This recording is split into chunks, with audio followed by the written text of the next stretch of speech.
அனைவருக்கும் வணக்கம்.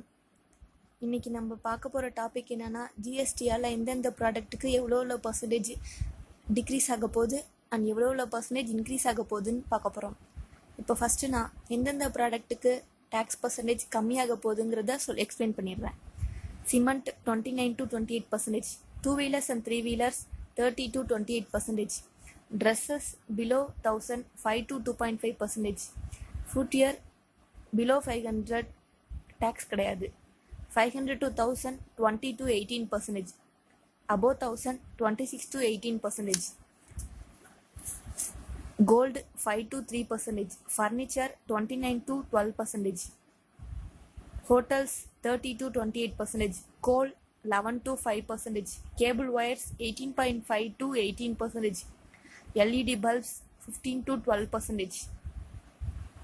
இப்போ அடுத்து எந்தெந்த ப்ராடக்ட்டுக்கு இன்க்ரீஸ் ஆக போகுதுங்கிறத எக்ஸ்பிளைன் பண்ணுறேன்.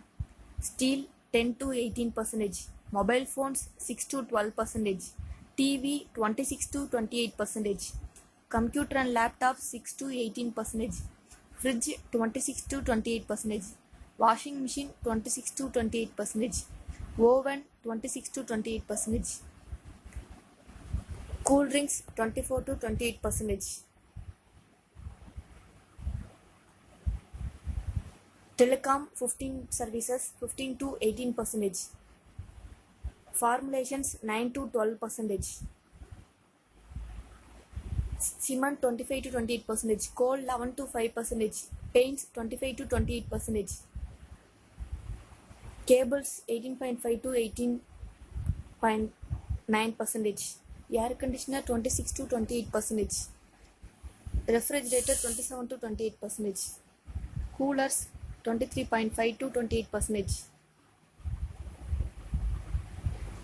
இது மூலமாக நீங்கள் எந்தெந்த பர்சன்டேஜ் அமௌண்ட் டிக்ரீஸ் ஆகும், எந்தெந்த பர்சன்டேஜ் அமௌண்ட் இன்க்ரீஸ் ஆகுங்கிறத கால்குலேட் பண்ணிடலாம். நன்றி.